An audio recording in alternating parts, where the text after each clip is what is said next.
Bienvenue les amis dans le web de Néo. Qu'est-ce qui s'est passé hier en Russie, durant la nuit? Les journalistes parlent d'un nouveau Pearl Harbor, comme quoi il y aurait une attaque massive de drones sur le sol russe et qu'il y aurait eu de nombreux bombardiers, y compris des bombardiers nucléaires, qui auraient explosé. De nombreux bombardiers auraient été ciblés, étaient la cible de drones. Mais pas seulement, il y a aussi des ponts qui ont explosé, des ponts stratégiques, et il y a eu des bombardements jusqu'à plus de 6000 km de l'Ukraine. Comment l'Ukraine a pu organiser une telle attaque massive de drones sur le sol russe à des milliers de kilomètres de l'Ukraine, sur des endroits stratégiques comme des usines d'armement et des aéroports où il y avait quand même les plus gros avions du monde, des bombardiers nucléaires. Comment la défense russe n'a pas pu voir tous ces drones arriver, n'a pas pu intercepter tous ces drones? Qui a préparé cette attaque? D'après les journalistes, d'après l'Ukraine, c'est une attaque d'envergure qui a fallu plusieurs mois, voire un an de préparation. Mais comme par hasard, cette attaque massive de drones arrive la veille du sommet pour la paix en Turquie.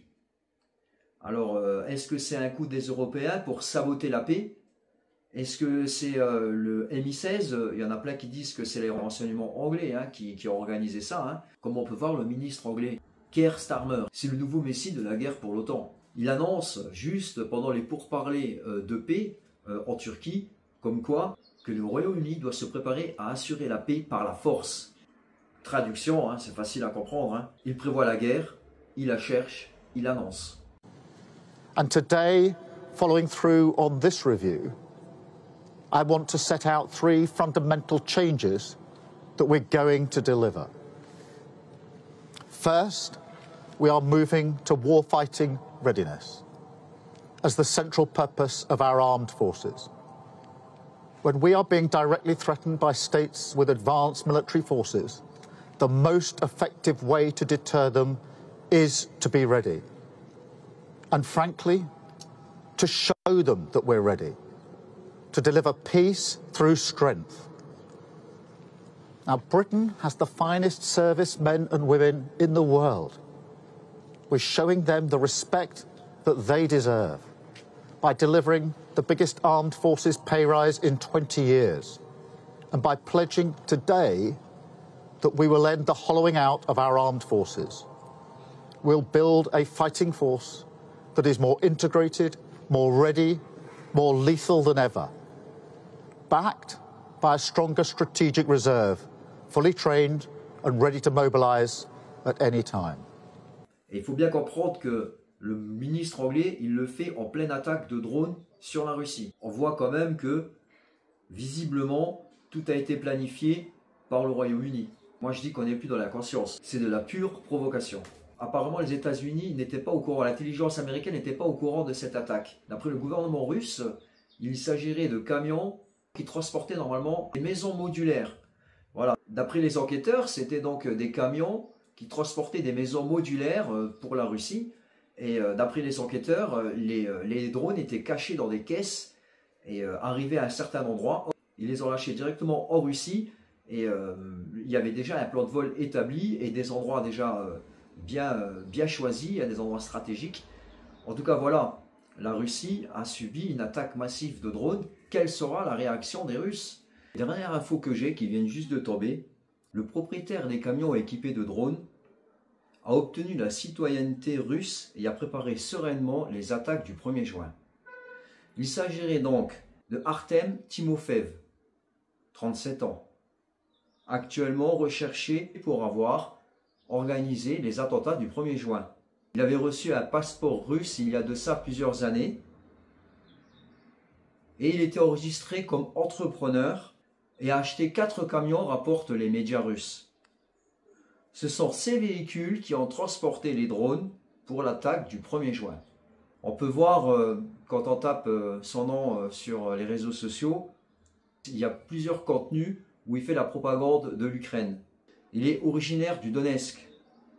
Il y a eu des erreurs quand même des Russes, parce que malgré la position pro-ukrainienne de Timofeev, il a obtenu la citoyenneté russe et il s'est enregistré comme entrepreneur individuel en octobre 2024 et a acheté les camions qui ont servi à transporter les drones. Donc actuellement, il est recherché. Il y a un train qui a été déraillé, qui a subi des attaques de drones. C'était un train où il y avait plus de 388 passagers à bord. Et il y a eu 7 morts, de nombreux blessés. Donc là, on peut voir les images. On voit bien que les wagons ils sont sur le ventre, ils sont éventrés.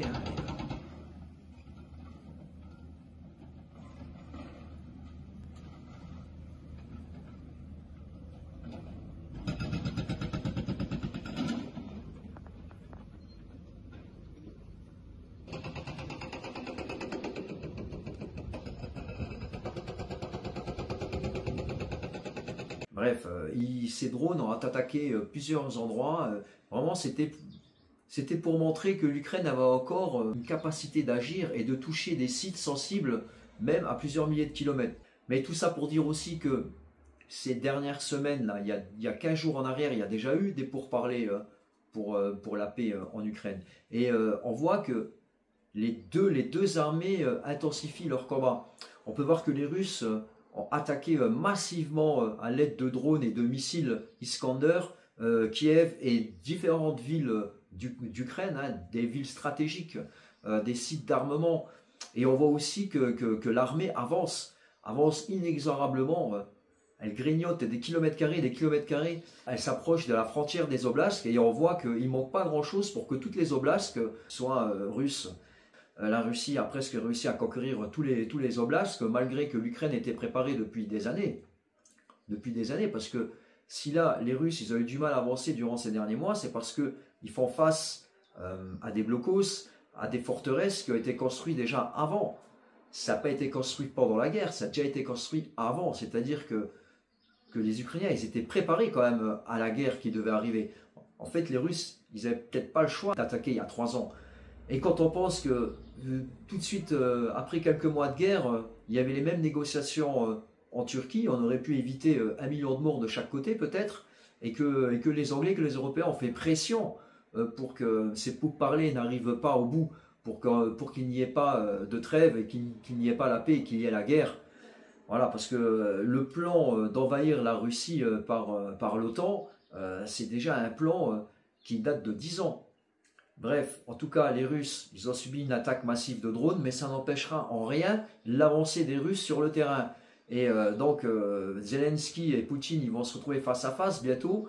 Il dira, voilà, nous, on peut vous toucher comme on veut à différents endroits. Et Poutine, il dira, nous, on a presque réussi à prendre toutes les oblasts, et peut-être d'ici là, les oblasts, elles seront tous tombées. Donc, il y aura une matière à pourparler, vous voyez. Et puis, on peut aussi voir que depuis que les États-Unis ne soutiennent plus l'Ukraine, l'Europe a du mal à faire face à la demande croissante d'armement de l'Ukraine. Et elle n'arrive pas, malgré qu'il y a certaines usines en Allemagne automobiles qui se sont reconverties à l'armement, ils n'arrivent pas à suivre la cadence. Cette attaque massive a aussi pour but d'essayer de provoquer une trêve des Russes, parce que ça avantagerait l'OTAN pour se réarmer et se réorganiser. Il faut aussi comprendre une chose, c'est que l'OTAN essaye de jouer la montre, parce qu'il n'y a plus d'armement. Et ça, Poutine le sait et ne veut pas signer un mois, par exemple, de cessez-le-feu, parce que ça va avantager l'OTAN. Non, on va dire que la Russie est dans une bonne dynamique, et le but de la Russie, c'est de reprendre les oblasts et de mettre la pression sur l'Ukraine. Et la Russie, elle est sur le point d'y arriver. Et c'est bien pour ça que l'OTAN devient maintenant terroriste, parce que attaquer des trains, faire sauter des ponts, tout ça, c'est des actes de terroristes. Voilà les amis, on était dans le web de Néo. Alors on lâche rien les amis. N'hésitez pas à vous abonner, à cliquer sur la cloche, et puis je vous dis à un prochain web.